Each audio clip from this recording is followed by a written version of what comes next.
Você está no Arco 43, o podcast educacional da Editora do Brasil.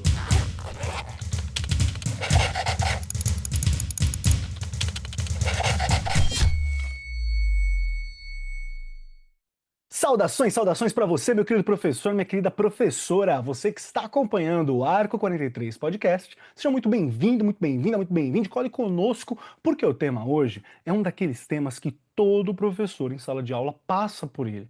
E eu tô falando aqui professor, mas passa por ele o pai, passa por ele a mãe, hoje em dia até o filho e o neto estão passando com o vô também, se você não tomar cuidado, tá? Que é esse excesso de estímulos que nós temos no mundo, né?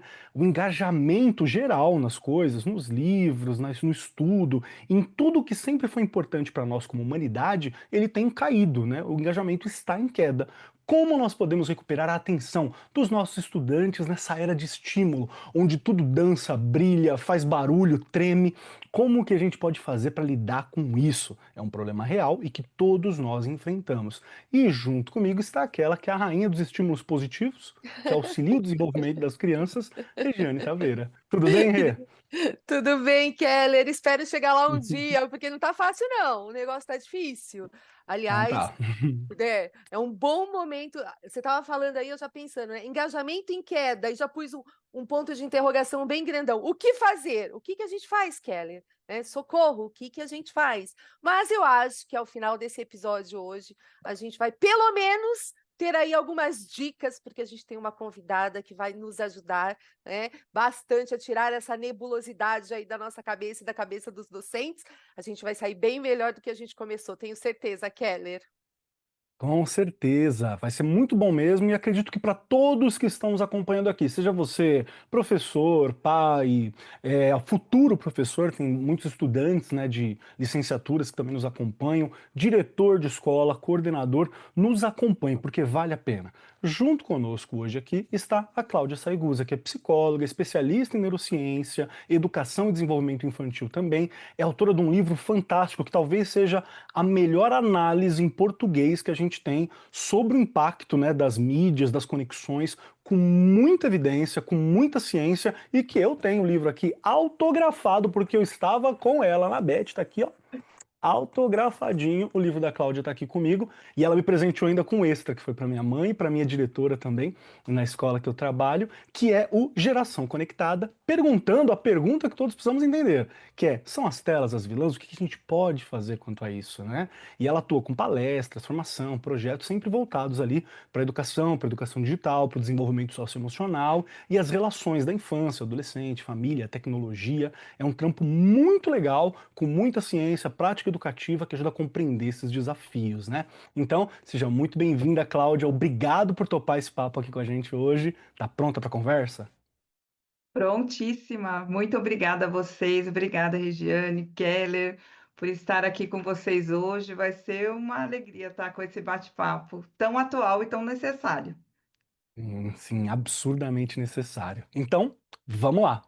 Nós nunca tivemos uma geração tão conectada e de tantas formas. As crianças e os adolescentes de hoje, eles crescem em um ambiente marcado por tela, notificação, algoritmo, vídeos cada vez mais curtos com muita informação neles, múltiplas fontes, né, de dados em volta, conexões permanentes e desde muito cedo as crianças aprendem a se comunicar, aprendem a se divertir e constroem relações em um mundo que ele é profundamente digital. Muitas vezes está ali com o celular e está conversando com alguém que está em outra cidade, às vezes do outro lado do mundo, sem problema nenhum, em um joguinho. Mas, ao mesmo tempo em que a tecnologia amplia as possibilidades, ela também traz desafios para as escolas, famílias e para os educadores. Afinal, o excesso de estímulos, ele está mudando a forma como o jovem se concentra, como ele processa informação, como ele constrói os vínculos, como os jovens aprendem, como que está mudando isso, para onde que nós estamos indo nesse ponto. Porque em meio a tantas transformações, professores frequentemente relatam dificuldades para manter o interesse do estudante. A atenção é curta, a retenção é curta. O que eu posso fazer nesse meio? Enquanto as famílias, elas buscam entender o impacto das telas no desenvolvimento infantil e no adolescente. Mas será que nós estamos diante de uma geração que é menos interessada em aprender ou em uma geração que aprende de uma maneira diferente? E no nosso episódio hoje, nós vamos discutir o que mudou na relação do estudante com o conhecimento, os impactos da cultura digital, do desenvolvimento de novas gerações e os caminhos possíveis para que a escola, a família acompanhem essas mudanças de uma forma que seja mais consciente, mais equilibrada também. Para começar esse papo, Regiane Taveira, minha primeira pergunta vai aqui conversando com você que está Bora lá. hosteando esse podcast junto comigo. Rê, quando foi a primeira vez que você percebeu que você estava 100% conectada? Que você falou assim, nossa, essas distâncias diminuíram muito, que eu tô assim conectado mesmo, eu não tô só entrando na internet, eu já estou imersa nesse meio. Keller, eu brinco que eu sou aquela pessoa que demorei um pouquinho, né? Já contei isso aqui em Justo. outros episódios. Mas eu senti que, tipo, não tinha como fugir dessas coisas mais depois de 2015. Olha, é recente para mim. Olha, é recente, né? E não tinha como. Além de aprender coisas que estavam chegando já muito rápido, eu não tinha como mais me desvincular de celular, porque antes a gente ainda, final de semana, eu sempre conto isso, mesmo quando professor ou quando coordenadora, a época que eu estava, né, eu desligava o celular e passava o final de semana em paz. Quando Off. vem, é isso, quando vem 2015, eu começo uma pós, eu já contei aqui no Senac, dali vem o mestrado e aí acabou. Acabou, acabou, acabou. Aí foi, dali para frente, eu não tive mais, aí assumo a direção da escola, que vocês sabem aqui também, e aí a conexão, essa coisa de redes, de aplicativo, isso caiu como um chuveiro, né, como chuva, aliás. Não consegui mais me desvincular disso. E aí você fala assim, como você se sente, Rê, que você não perguntou? A gente não se Como você se sente, sente? Me a gente fala, não me se fala. sente sozinho, é horrível, né? Sozinho, você tá sozinho, olha que impressionante, você está sozinho, mas você não está. Você está o tempo inteiro recebendo notificação, alguém está mandando alguma coisa, você não descansa a sua cabeça nem nas férias, nem durante os seus finais de semana. É assim, você fala, "Rê, é um peso?" Às vezes chega a ser, né? E a gente acaba. eh, o tempo inteiro o seu trabalho está em você. Isso a gente percebe. Aí você fala, Rê, mas é só desligar. Não. A responsabilidade de um diretor de escola, você não desliga o seu celular. Pode É acontecer verdade. qualquer coisa lá e você é responsável por aquilo, né? Pelas pessoas que estão lá, enfim. Então, essa coisa de não sair mais, de sentir esse mundo. Depois de 2015, realmente, é onde eu senti a coisa mais pesada, e eu falei, não dá, não tenho o que fazer. Dá, né? Vai morar no meio do mato, desliga tudo, esquece, se aposenta, até é possível, não é? Mas neste momento é assim que eu me sinto, e aí eu já bastante tempo, né? Mais de 10 anos. Perfeito, perfeito. Eu quero puxar também essa pergunta para Cláudia.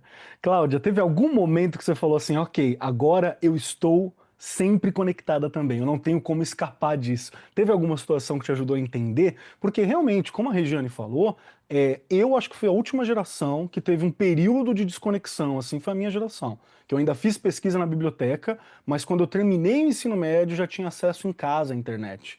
Então foi o último período, eu acho, foi a minha geração. Talvez a seguinte também tenha pegado ali um espacinho. Mas quando foi que você falou assim, ok, estou conectada? Olha, eu acho que o maior impacto, não só em mim, mas nas famílias em geral, foi na pandemia. Porque Perfeito. a tela, ela se transformou num grande amigo, né? Assim, é o que nos conectava com o mundo exterior. Verdade. O tempo todo nós estávamos ali, ou sabendo o que estava acontecendo, ou trabalhando, ou os nossos filhos assistindo aula, ou jogando, em contato com os amigos, nosso contato com a escola e com a família. Então, eu acho que a pandemia acho que foi crescendo, né? Porque a tecnologia ela veio, faz parte da nossa vida. E ela vai fazer parte da nossa vida. A tecnologia é incrível, Quando eu faço a pergunta assim no livro, as telas são as vilãs? Não, elas não são vilãs. A tecnologia é incrível, ela veio realmente para nos ajudar, mas nós estamos não só. Eu tenho que me policiar bastante, porque se a gente não toma cuidado, o nosso cérebro não descansa. E o cérebro ele precisa descansar, ele precisa do tédio para que ele possa desenvolver a criatividade. Então eu tenho que me policiar sempre, porque o celular, mesmo desligado, ele nos influencia, né? Como falou a Sim. Regiane, ela tá ali, mas ela tá sempre pensando o que que está acontecendo ali na escola, o que que pode estar acontecendo. Então, eu procuro, algumas vezes, realmente falar: não, agora eu preciso, sei lá, 1 hora sem pegar celular. Eu preciso, porque o cérebro ele precisa desse silêncio para que ele possa se recompor, porque senão ele vai inflamando. Nós vamos ver isso durante o podcast. Então, assim, eu acho que o que mais pegou mesmo foi a pandemia. No meu caso, foi a pandemia. Perfeito, realmente, o momento da pandemia, que foi um momento muito difícil, que a gente não entendeu ainda, tem muita coisa para se entender sobre esse período ainda, né? Mas foi um momento onde a José não teve como escapar, né? A tela, ela era necessária, realmente ela virou tudo, né? Virou sua família, virou o amigo, virou a escola. A Regiane está aqui com a gente, que na época da pandemia, ela estava na TV Cultura, dando aula ao vivo para as crianças, né? Via TV também. Então E eu foi um momento saía, de né? muito Eu estresse, né? saía. Eu Você saía, saía. fiz novos amigos durante a pandemia, acho que eu fui totalmente ao contrário. Mas foi muito difícil no sentido Mas foi de muito demanda de difícil. trabalho, né? Muito, Também, né? muito. Do novo, né? É uma coisa que a gente teve que se adequar muito rápido. E aí, para puxar um pouco mais sobre o livro, quando a gente fala sobre uma geração conectada, Cláudia, do que eu estou falando? Qual que é a diferença, né? Porque tinha um termo que nós utilizávamos, que eram os nativos digitais, que eu acho que ele é um termo eficiente, mas ele não diz muita coisa sobre as conexões, né? Ele só fala que foi alguém que nasceu nesse ambiente, nesse espaço. E geração conectada é um termo que eu gosto muito, porque realmente, a todo momento eles estão conversando com alguém, a todo momento eles estão consumindo alguma informação, a todo momento eu estou vendo um vídeo, eu estou puxando algo, eu estou arranjando novas formas de realmente me conectar. Como você pensa essa geração conectada e qual foi a grande diferença que você identificou quando compara a essas gerações anteriores?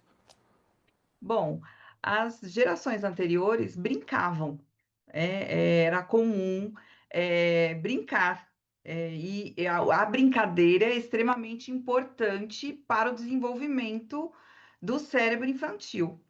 E o cérebro infantil ele é feito para o aprendizado.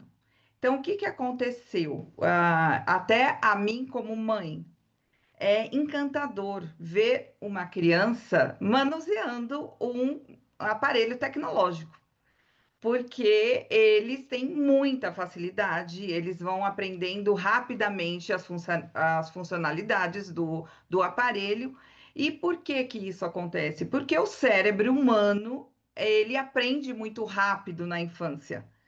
E ele vai aprendendo cada vez mais com a tecnologia. Mas, assim como nós brincávamos, a criança também precisa brincar.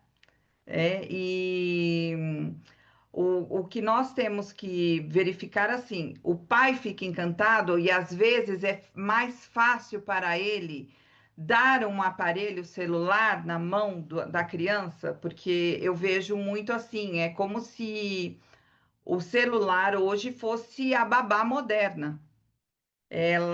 O pai entrega, porque às vezes ele chega em casa super cansado, está esgotado. Nós também, pelo uso excessivo de telas, estamos com o cérebro esgotado, muitas vezes sobrecarregado de informações, e quando nós chegamos em casa, estamos exaustos. E não estamos disponíveis a brincar com o nosso filho, a saber o que que aconteceu na escola, porque nós também estamos sobrecarregados. Então, é um problema social que nós estamos vivendo. Então, a geração conectada não é só. Eu trato no livro mais de crianças e jovens, mas os adultos também estão conectados. Nós estamos passando pela síndrome do pensamento acelerado. Nós estamos passando por isso porque nosso cérebro não consegue descansar. Não consegue descansar e ele quer cada vez mais informação, mais informação, mais informação. E isso está desregulando o nosso cérebro, não só o nosso, como também o das crianças. Mas no caso das crianças e dos jovens, como o cérebro ainda está em formação, os problemas que vão surgindo são até maiores do que em nós adultos, porque nós tivemos a oportunidade de desenvolver o nosso cérebro de outra forma, né? Nós tínhamos muito mais contato pessoal com os nossos amigos, nós brincávamos, nós Uhum. nos encontrávamos, então, com eles, então era tudo muito mais pessoal. Hoje eles têm muito contato por tela e às vezes eu vejo assim até uma dificuldade desse contato pessoal. Sim. Eles vão perdendo algumas capacidades de habilidades de convívio social, exatamente porque eles estão o tempo todo na tela. E então nós precisamos dosar. Eu acho que a tecnologia é incrível, mas entre um medicamento e um veneno, a única diferença é a dosagem. Então, nós estamos errando na dose da tecnologia. Não que ela é ruim, mas nós precisamos ajustar a dose, o tempo que essas crianças e esses jovens ficam, e mesmo os pais. Os pais, professores, nós, em geral, ficamos diante de telas.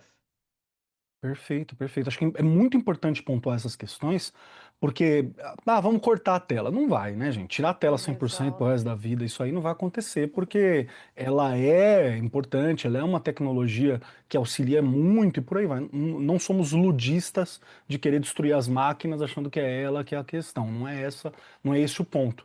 Mas realmente tem algumas coisas da escola que se faltou nesse período, né? Vou dar um exemplo que a Regiane pode me corrigir também, porque ela tá lidando com a molecada, com a criançada de anos iniciais, né? Todos os dias. Mas, por exemplo, muitas escolas no ensino médio, que é onde eu atuo principalmente anos finais, muitos pais não ligam mais tanto para a letra do estudante, sabe? Aquela coisa que era tão Uhum. importante você ter o registro escrito, o caderno, a letra, uma letra legível, uma letra compreensível, pelo menos, né? Por quê? Porque tudo a conversa com eles é digitado, então os pais às vezes nem conhecem a letra dos filhos, né? Nem entende qual é que é a graça de uma carta que comece bem, ou de um texto que comece bem uma conversa, né? Que ele não seja tudo mediado da mesma forma como a rede faz, ou o corretor ortográfico faz. São algumas coisas bem pequenas, mas que a gente sente muito forte esse impacto no longo prazo. Por exemplo, quando você escreve algo à mão, eu sinto muito que eu organizo melhor as ideias, né? A Regiane mesmo tem cadernos enormes dos papos que a gente faz aqui. Deve estar anotando nesse momento, inclusive, né? As conversas que nós fazemos. Porque isso Sempre. organiza as nossas ideias, né? E no digital também dá para você tomar notas, mas é como se a organização não fosse Diferente. exatamente a mesma. Então, a minha pergunta, agora eu vou puxar um pouco para você, Rê, é se realmente tem acontecido essas questões de ter diversos valores que eram fundamentais à escola, né, ou pontos que eram fundamentais às famílias cobrarem ou estarem presentes na escola, ter sumido. E eu gostei muito que a Cláudia falou também sobre a ideia de que a tela ser uma babá, né?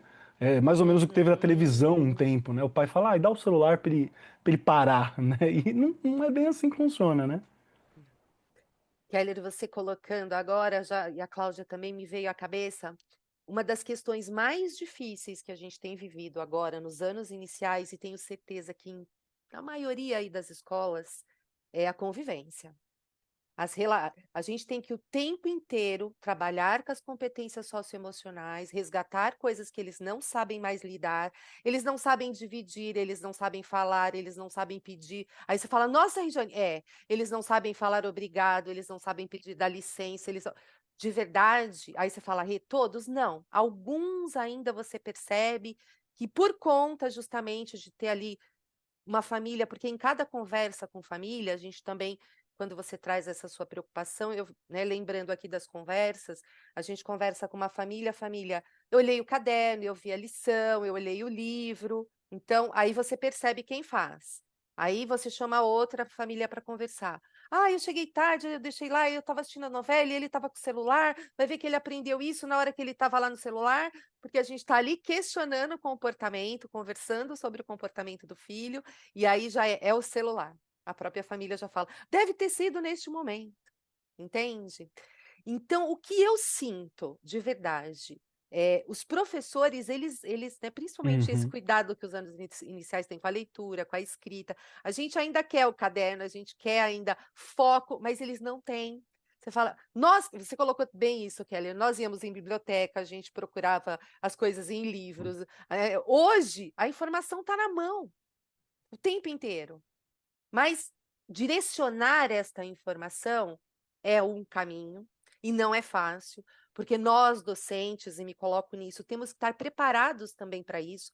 Não é simplesmente a formação que a gente fez, é continuar em formação o tempo inteiro para, então, contribuir para que essa criança aí tenha um equilíbrio, um senso crítico, ética, enfim, é muita coisa envolvida. E não é. Antes a gente também pensava assim, a tecnologia vai estar lá com o menino dos anos finais, no ensino médio. Não, hoje na educação infantil você já tem um menininho com o celular na mão e o pai te dizendo que ele aprendeu aquelas coisas no próprio celular na casa dele.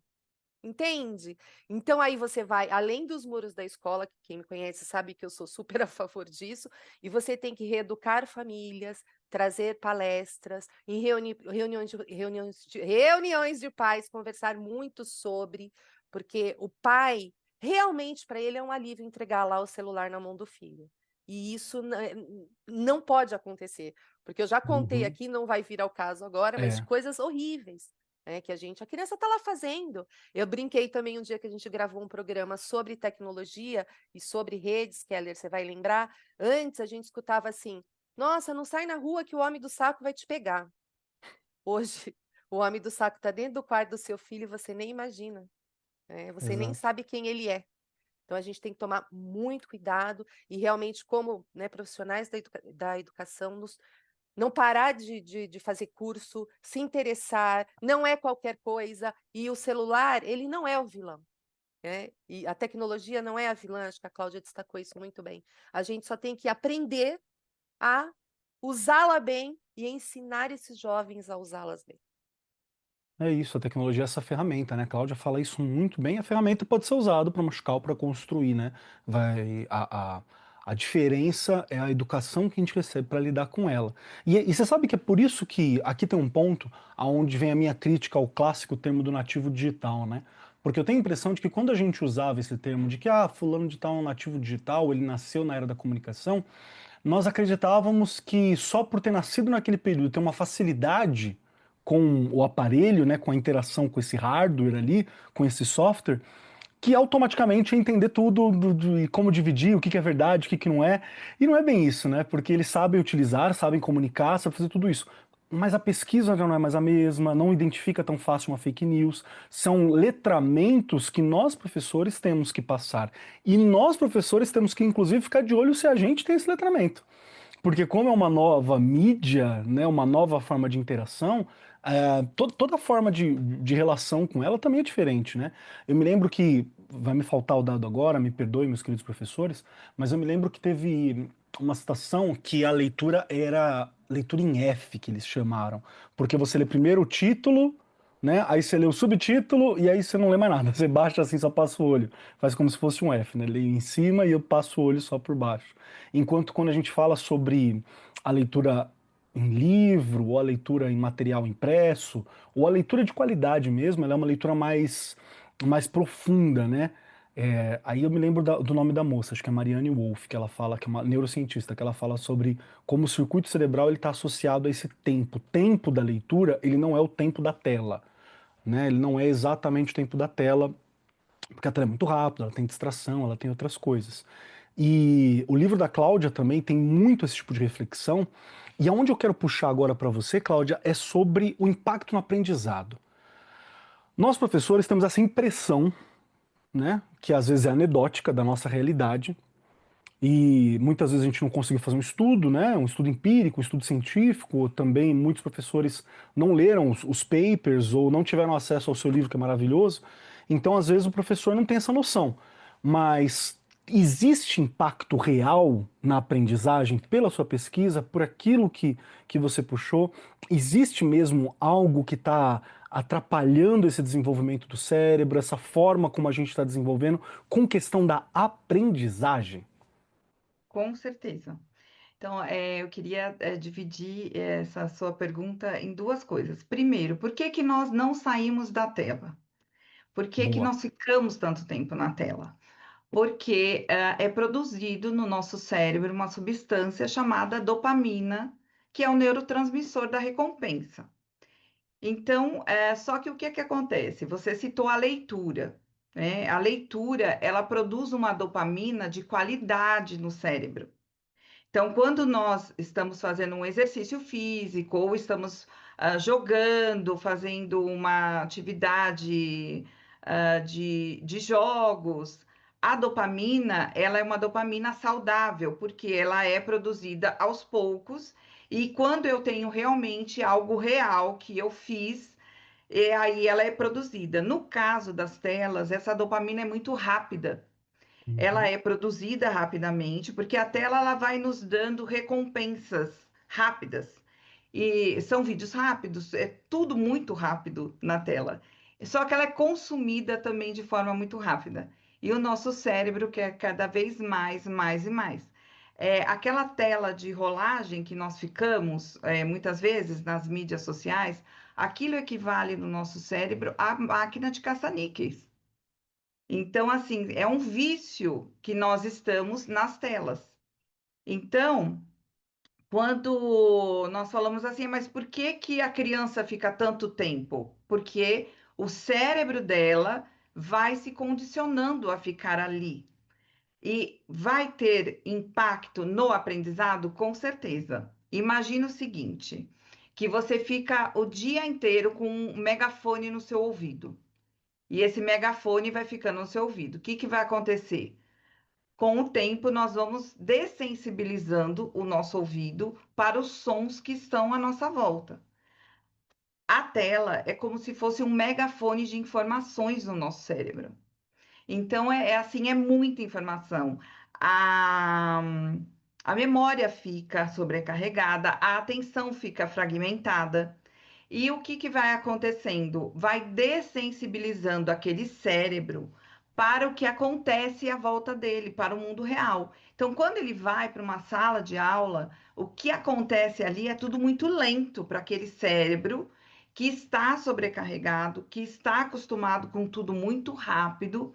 Então, a sala de aula fica muito chata, fica muito Uhum. lenta. Ler um livro se torna assim um peso gigantesco, porque ele está acostumado com coisas de 3 segundos. Vai um vídeo máximo de 1 minuto. Então, prender a atenção desse cérebro é muito complicado, bastante complexo, porque não porque ele não quer. O que é importante nós entendermos assim, não é porque a criança ela está preguiçosa, porque a criança ela ela não quer saber de nada. Não, é um cérebro que está sobrecarregado de estímulos. É, quando não acontece, dele não dormir à noite, porque há muitas crianças que Sim, ficam muito tempo em telas.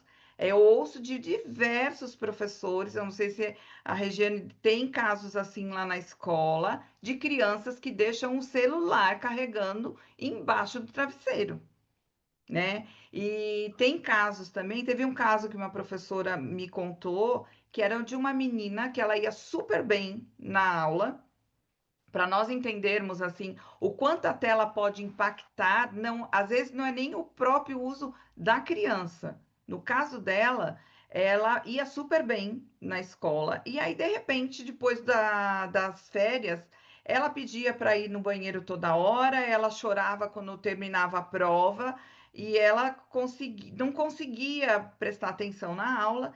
Foi quando a professora chamou a família. Ainda bem que a família veio, porque nem sempre a família comparece quando a escola chama. Sim. Então, nesse caso, a família compareceu e descobriram o quê? Que a irmã mais velha ficava gravando o vídeo, ficava conversando com os amigos de madrugada. E com a luz acesa, essa criança mais nova não dormia, e isso faz o quê? Não consolida memórias. Então, ela já ficava na tela durante o dia e à noite não dormia, não conseguia aprender, porque além da memória estar sobrecarregada, atenção fragmentada, chega à noite, não dorme, a memória não consolida. E isso vai refletir onde? Dentro da sala de aula. Eu acho que a Regiane tem visto bastante isso lá. Perfeito, Cláudia. E né, enquanto você estava falando, o quanto que a gente percebe essa questão mesmo, de hoje eles lerem tudo muito fragmentado, rápido, e aí não tem aquele desenvolvimento que a gente tinha antes de interpretação, de compreensão. Eles não conseguem. Então, um texto, se você der um conto para interpretar, eles levam horas, eles não entendem. E isso a gente percebe que isso mudou assim radicalmente nos últimos 2 anos. Eles não têm nem paciência de ler o texto, né? Eles falam muitas Não. vezes, eu ouço de professoras assim: ah, eu estou sem ideias. Não tenho ideias, É, porque o cérebro ele recebe tudo muito pronto das telas, eles não isso. precisam pensar. Sim. Não. E eu explico no livro a questão da poda neural e a poda sináptica, que acontecem durante a infância e a adolescência. O cérebro, nosso cérebro, ele ocupa 20% da energia do nosso corpo. Então, ele é extremamente econômico. Ele faz o quê? Durante alguns períodos da nossa vida, ele vê assim, o que, que é que está sendo utilizado? Então, o que está sendo utilizado, ele reforça as conexões neurais. O que não está sendo utilizado, o que, que ele faz? Poda neural, poda sináptica. Então, se a criança não utiliza a criatividade, ela não exercita isso, o cérebro fala É, assim, isso daqui não é importante. Foi feito, inclusive,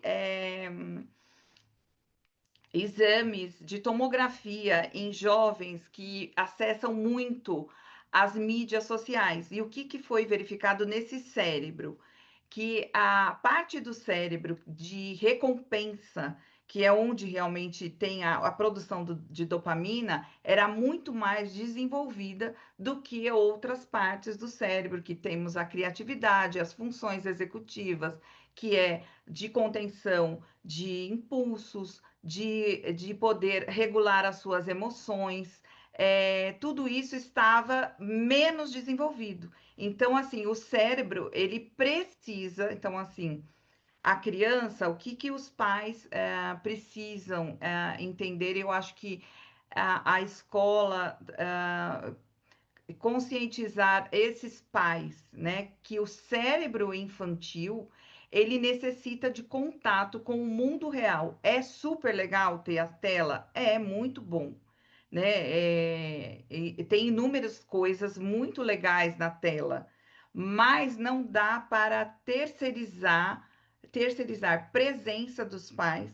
Né? A gente não pode terceirizar, achar primeiro que a escola vai fazer tudo, né? Porque alguns pais acreditam que a educação vai ser desenvolvida pela escola. Não, a escola ela vai cuidar da educação intelectual do filho. Hoje, sim, tem as habilidades socioemocionais sendo desenvolvidas na escola? Sim, mas elas não podem ser originadas dentro da escola. A escola ela tem que aprofundar. É um local propício para se desenvolver as habilidades socioemocionais? Sim, porque ali a criança está num Sim. grupo grande, né? Tanto Pessoas reais, jovem, né? isso, pessoas reais. Então, assim, é um local excelente para se tratar das habilidades socioemocionais?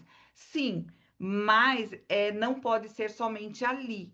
Ela precisa nascer dentro da casa, do lar da criança e do jovem. Perfeito, perfeito. Rê? Responsabilidade aí da família. E a Cláudia falando me lembrou daquele aluno que agora esses dias eu recebi do psicólogo, que ele está com abstinência de tela. A gente Sim. começou a perceber que ele estava muito agressivo, conseguia, não queria fazer nada, isso no terceiro aninho, gente, 8 anos. E aí tiraram, mas aí é aquela coisa radical, né? Tiraram, e é melhor tirar tudo de uma vez, porque tudo também tem que ser dosado. Até agora a gente não conseguiu encontrar um equilíbrio com ele, porque ele continua super, né? Além de tudo, ansioso, porque aquela ansiedade de querer aquele, né, o celular na mão, enfim, o jogo, tiveram que tirar tudo, mas foi um alerta para a gente, no sentido de olhar para outras crianças. Com sono, a gente já tinha percebido várias. E aí você conversa e, eu estava no celular, eu fiquei no celular. E assim, a faixa etária é 7, 8, 9. E aí a gente Muito novos, começa. né? São muito novos. E aí, por que que você está com sono? Porque eu fiquei assistindo um filminho lá no celular. Porque. Então, quer dizer, os pais nem estão vendo, né? Lembrando, eu gosto sempre de falar do local de onde eu falo de uma escola pública na periferia de São Paulo, onde os pais trabalham o dia inteiro, né? Onde hoje eu sou PEI, as crianças passam 9 horas comigo. Então, a gente tem que ter também todo um olhar, porque sai da escola, toma um banho, deve deitar na cama e pegar o celular, porque já é de noite. Né? Então, esse contato com a família, ele tem existido cada vez menos para essas crianças. Então, realmente é uma coisa que a gente não vai ser agora, vai levar um bom tempo, até para essas famílias entenderem quais são os papéis delas, porque elas também estão perdidas. É Sim, tudo isso é muito verdade. recente, Regiane. É, É tudo muito recente, a gente tem que entender isso. Eles saíram da tela sendo muito amiga na pandemia e verdade, e não estão acompanhando os estudos científicos verdade. a respeito. Então, assim, como é tudo muito recente, tem que ir conscientizando aos poucos os pais. É Uhum. aos pouquinhos. Eu, Eu falo, né, as doses homeopáticas. Pouquinho. e vai ser pela escola, né? Não tem como a gente pensar que isso vai acontecer, a própria plataforma, né? Um dia a plataforma de mídia social vai acordar e falar assim: bom, vocês estão aqui há muito tempo, eu acho que eu preciso começar a educar. Não, não vai acontecer exatamente desse jeito, né? Nós sabemos que tem interesse, são empresas, quanto mais tempo eles puderem te deixar ali dentro, mais eles querem. Estão coletando seus dados, né? Tem toda uma questão ali que está sendo levantada. E até entender, até o pai, a mãe entender que a mídia social de hoje não é aquela rede social da época em que ele começou a entrar, já é uma outra coisa, é um caminho, né? É um caminho de distância.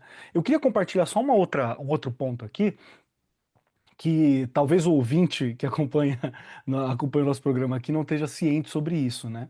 Mas eu também me formei há pouco tempo instrutor em arte marcial. Olha que loucura, né? Inventei essa parada também, foi no ano passado, né? Eu pratico Krav Maga há algum tempo, capoeira e por aí vai. E um outro ponto que tá pegando muito forte, que tem famílias procurando, né? Professor de arte marcial, esse tipo de coisa, é uma desconexão com o corpo. Porque como ele não tá brincando na rua, como ele não tem esse espaço, a aula de educação física é pouco tempo e às vezes você tem ali que dividir entre meninos, meninas, determinadas atividades, outras atividades, você está tendo uma desconexão muito forte com o corpo. Então a criança não tem noção de tamanho, de força, de saúde, de sentir, né? De trabalhar musculatura. Tem toda uma desconexão com o corpo, por quê? Porque o dedinho tá agitado ali, né? O olhinho tá agitado ali. Mas eu não estou me conectando com o maquinário, né? O robô que eu tenho aqui como de carne e osso, né? Aquilo que eu sou. Eu só me conecto com telas mesmo. E de novo, a tela não é o inimigo, mas ela é isso que precisa ser compreendido. E eu acho que eu gosto muito, Cláudia, quando você fala sobre o papel da escola nesse sentido, porque, gente, educação midiática, ela depende da escola passar, né, a lidar com cultura digital, saber a diferença de fake news ou não, de comportamento digital, entender que um crime no ambiente digital é a mesma coisa que um crime no ambiente real, né? O ECA digital, que recentemente aí foi algo que surgiu, que se falou muito também, essa formação dos estudantes, o desenvolvimento socioemocional, os projetos de leitura, a formação dos professores para esse tipo de desafio, né? As diversas soluções educacionais, elas são necessárias. Eu até lembro, Cláudia, que a gente chegou a conversar um pouco sobre esse tipo de solução, né? Que tem inclusive material da Editora do Brasil que ele é para a família também, né? Não é só para a escola trabalhar, mas tem ali que algumas coisas são apoios para a família entender. Porque, novamente, tá tudo tão rápido que nem a família está pronta ainda para lidar com isso, né? Foi muito recente, a pandemia foi recente, esse desenvolvimento tecnológico foi recente, então é normal que a gente esteja com essas dúvidas para lidar com essas questões, né? De como entender essas questões. E aí eu queria puxar para você justamente isso.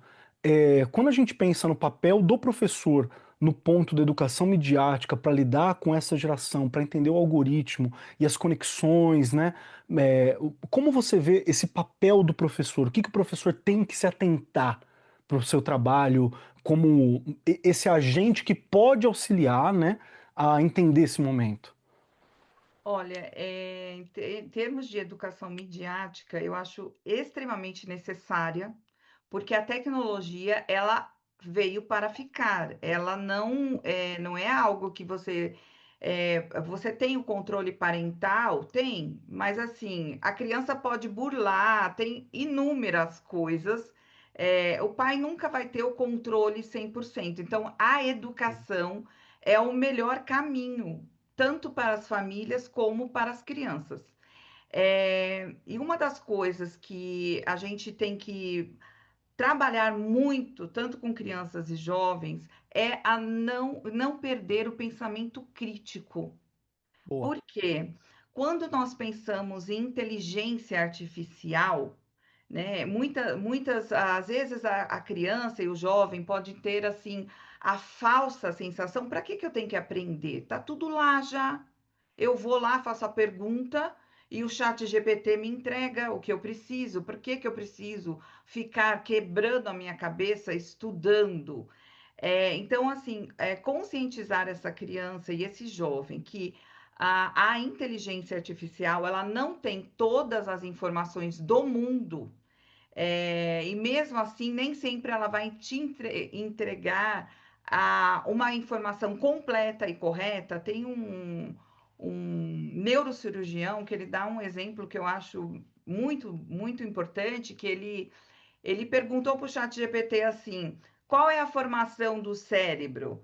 E aí o chat GPT deu para ele uma formação de 1814. Aí ele falou assim, chat, você é burro, hein? Você esqueceu da parte tal. Aí o chat falou assim: ai, me desculpa, você tem razão. Olha, estou corrigindo aqui a formação do cérebro. Só que ele fala assim: eu sabia o conteúdo, então eu pude corrigir o chat. Agora, se a pessoa acha que tudo que está ali é incontestável, ela vai pegar aquilo incompleto, ou às vezes uma falsa informação. Então, não, nós temos que conscientizar crianças e jovens que a tecnologia pode nos ajudar, sim, mas nós precisamos saber o conteúdo para saber se aquilo que ela está trazendo é correto ou não. E, além disso, a gente não pode perder o pensamento crítico, né? Nos anos 90, o ovo era o grande vilão das cozinhas. Os estudos avançaram e hoje o ovo ele é considerado um superalimento, porque alguém pensou, alguém contestou uma verdade que existia. Então, isso só é possível se nós não perdemos o pensamento crítico. Então, assim, e com isso, né, nós vamos o quê? Fomentando leitura, né? Nós temos que trazer o exemplo da Finlândia. A Finlândia, que é um Sim. exemplo de educação, tinha transformado tudo na forma digital e foi percebendo o que nós estamos vendo hoje. Não conseguiam interpretar um texto com profundidade, dificuldade, e pela primeira vez na história, quando foram fazer testes de QI com os alunos, eles estavam com o QI inferior à da geração anterior. E a história sempre mostra, vai melhorando a condição social, vai melhorando a alimentação, o QI vai aumentando. Mas no caso deles, tinha aumentado a condição social, a alimentação também estava melhor, mas eles não estavam performando. O que eles fizeram? Voltaram com lápis, régua e borracha. Então, por quê? Porque o cérebro precisa dessa escrever à mão, como você falou, precisa do desenvolvimento motor, a memória, a criatividade, leitura, tudo isso é importante dentro da educação midiática. Você trazer o ensinamento de que a tecnologia veio para ficar, sim, mas nós precisamos aprender a usá-la e devolver para o aluno o protagonismo que ele precisa ter. Por quê? Porque ele precisa ter o protagonismo de que ele também pode trazer conhecimento, que ele não tem que aceitar tudo passivamente, que tudo está pronto, que tudo já foi pensado por ele e que é só ele ir lá e falar, chat, me fala sobre isso e vem tudo pronto, que ele não precisa fazer mais nada. Perfeito. É isso, né? É muito trabalho a fazer, e aí não tem como não destacar o Paulo Freire, que já falava que a gente só transforma, para transformar aí, né, pela educação o mundo, a gente tem que fazer com que esses meninos pensem, sejam críticos, saiam das caixinhas, né, entendam o que é uma desinformação. Isso é muito importante que a gente continue nessa linha, porque não tem como e eles precisam muito da nossa ajuda para que esse senso crítico realmente aconteça, que não é fácil também, gente, não é, Sim, é um processo, né? né? Também é um É um processo, né? processo. Por isso que desde que põe o pezinho na escola, né, Cláudia, lá na educação infantil, e a gente vai tentando Isso. melhorar e vamos gradualmente fazendo com que ele consiga usar realmente todo o potencial que ele tem, porque eles não estão usando. Show de bola. E eu ressalto também, professor, que professor não é para você sentir esse peso de que, ah, não, agora é responsabilidade minha, então, não é nesse sentido, né? Sim, é o nosso papel, está em nossas mãos, tem inclusive toda uma parte jurídica falando sobre educação midiática nesse momento e tal, mas você pode contar com diversos apoios, né? Você pode contar, por exemplo, com o Instituto do Brasil, que te oferece essa formação que a gente está conversando agora, materiais que te auxiliam sobre isso e diversas outras questões e apoios, né, para lidar. Porque sozinho a gente não consegue Não. mesmo, mas juntos a gente consegue mudar muita coisa, né? Então acho que isso é muito legal. E Pausa até, né, aqui. Kelly, por... Perdão, Rê. Oi? Pode falar. Não, é que para os anos iniciais a gente tem aqui a Bem Me Quer Mais, que é espetacular, Sim, que é a educação que é digital e midiática, tem ali integrada, né, a consciência para trabalhar com a internet, digital, leitura crítica, informações, é um material muito, muito bom. Então, para quem, porque às vezes a gente fica um pouco perdido nos anos iniciais, então é legal ter aí a dica, conheçam o material que exato. vale muito a pena. E desde o começo e que trabalha offline questões que vão ser desenvolvidas depois online. Acho que esse é um Perfeito. processo que Isso é é muito legal, assim. é isso mesmo. Bom demais esse papo, já tá dando o nosso horário aqui, então eu preciso avisar a Cláudia, para poder encerrar esse programa, nós temos 3 perguntas dificílimas que são feitas para todos da mesa. Eu, Regiane, você, todo mundo tem que responder aqui 3 perguntas muito complexas. A primeira delas é, olha só, se você gostou do programa, olha que pergunta difícil. A segunda é, onde eu te acho e sei mais sobre você, né, sobre o seu trabalho, sobre o que você tem desenvolvido. E a terceira é uma dica, uma mensagem, algo que você gostaria de deixar para os professores, famílias, para as pessoas que estão nos assistindo aqui, que estão nos acompanhando nesse momento. Então, para dar tempo da Cláudia pensar, Regiane Taveira, responda você primeiro. O que você achou desse programa? Se você gostou, onde eu acho a Regiane Taveira e qual que é a sua dica? Eu amei. E como que a gente fica mais pensativo e mais cheio de perguntas. E isso é muito bom, porque quando a gente sai provocado, é sinal que a gente ainda tem muita coisa a fazer e precisa fazer. Então, precisamos de mais programas como esse, viu, Cláudia? Por favor, olha, venha nos ajudar, que nós precisamos disso, precisamos muito. E eu, Kelly, estou aqui no Arco 43, estou lá no Instagram.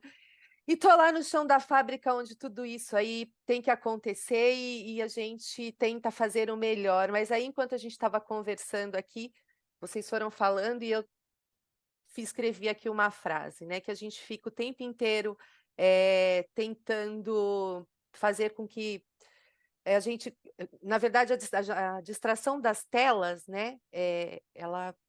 Ela acaba fazendo com que a gente ache que tudo isso, ele não aprendeu, é por isso, ele não fez, é por isso.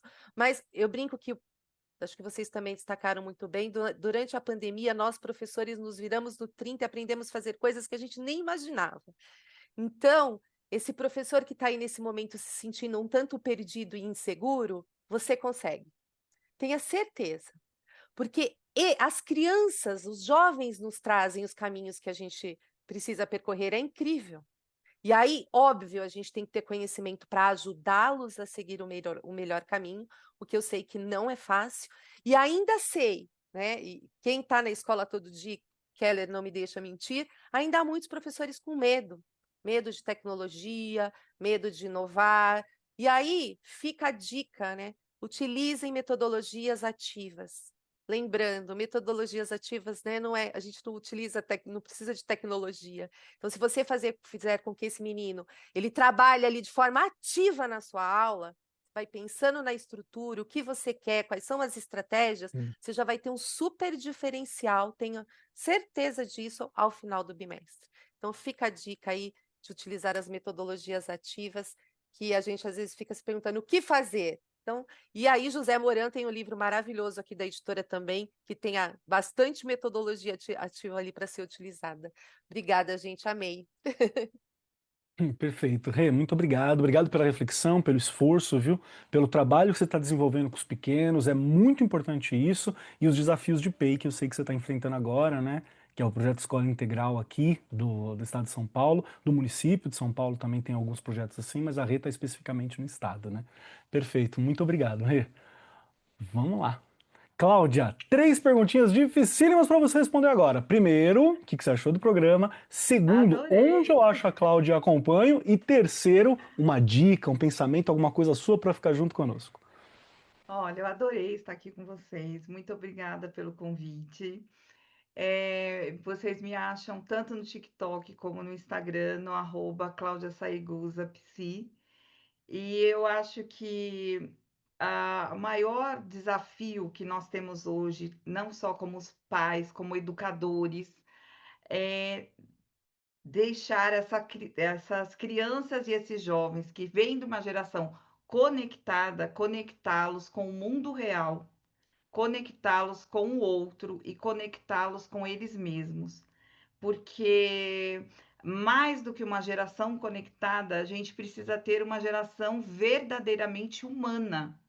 E eles precisam ir se conscientizando disso, que embora num primeiro momento possa ser cômodo para ele deixar os pais, né, deixarem os filhos nas telas, isso está adoecendo crianças e jovens. E para os professores sempre ter em mente o bem-estar da criança e do jovem que está sob seus cuidados. Nem sempre eles vêm de lares estruturados. Eu sei que muitas vezes o professor chama, às vezes o pai e a mãe sequer comparece. Quando comparece, às vezes pode interpretar uma narrativa de uma dificuldade, não, de alguma dificuldade no aprendizado, né? Alguma que esteja acontecendo, como se estivesse criticando o filho. É importante deixar claro para esse pai, para essa mãe, que a escola quer o melhor para essa criança e para esse jovem.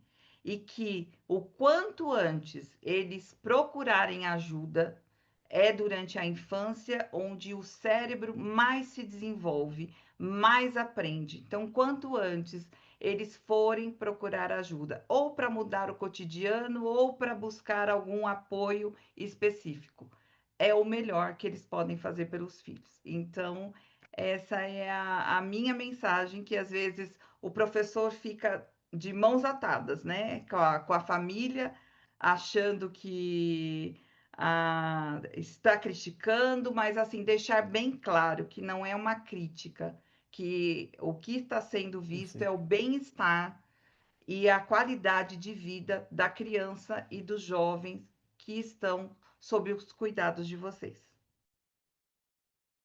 Perfeito, fantástica reflexão, importante ter essas coisas em mente e, novamente, eu quero agradecer muito, muito, muito, Cláudia, por ter vindo aqui conversar conosco e lembrar também, quem está nos acompanhando, que tem mais Cláudia por vir, viu? Nós gravamos também, Cláudia, eu e a Sônia Facchini lá na BET 2026, né? Não saiu ainda o programa, mas deve sair aqui nesse feed também, onde você vai entender um pouquinho mais sobre o livro da Cláudia, que é maravilhoso. Para mim aproveitar e responder também, né, para que eu possa responder essas questões e já indicar a minha indicação. Primeiro, gostei muito do programa. Segundo, vocês me encontram por aí como Marcos Keller, na maioria dos lugares, né? Kobe Keller lá no Instagram e aqui no Ar 43. E a minha indicação é o livro da Cláudia. É isso que eu queria chegar nesse ponto agora, que eu tô aqui na minha mão, né, com o Geração Conectada, que tá bem aqui, porque a Cláudia, ela acumula uma série de formações, uma série de conhecimentos que são muito bons, né? Tem uma formação em direito, tem mestrado nessa área também, tem o conhecimento sobre neurociência, o trabalho com educação, o trabalho de psicóloga, que fez um livro que ele é muito completo, inclusive tirando algumas dúvidas que envolvem também essa questão sobre o que é correto, sobre a ética, sobre o agir nesse ambiente digital. Então acho que para qualquer pai e professor tem um material que ele é muito legal, é um livro bastante acessível, é um livro que ele vai servir para você ler, mas também as consultas dele são muito boas. E lá na BET nós conversamos bastante sobre o livro.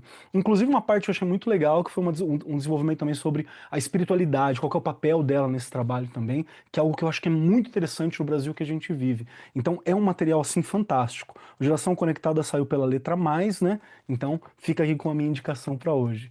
Cláudia, Obrigada. muito obrigado por estar aqui com a gente, viu? Agradeço muito. Eu que agradeço. Obrigada. Eu adorei conhecer você, eu já conhecia, adorei conhecer a Regiane e foi Maravilhosa. uma alegria estar aqui com vocês. Perfeito. No mais, muito obrigado para você, meu querido ouvinte, minha querida ouvinte, professor e professora que nos acompanha. Todo esse programa é para você, para os nossos pares, então indique, põe lá no grupo do WhatsApp lá da escola, converse com eles, porque é uma formação, o material que está aqui, viu? Siga a Editora do Brasil nas redes sociais e fique atento também para tudo que a Editora do Brasil disponibiliza para você. Tem muita coisa gratuita, tem muita coisa no YouTube, tem muita coisa aqui sobre o feed com podcast, tem também os materiais específicos que podem te ajudar muito e é tudo para você, professor e professora. No mais, eu sou Marcos Keller e até semana que vem.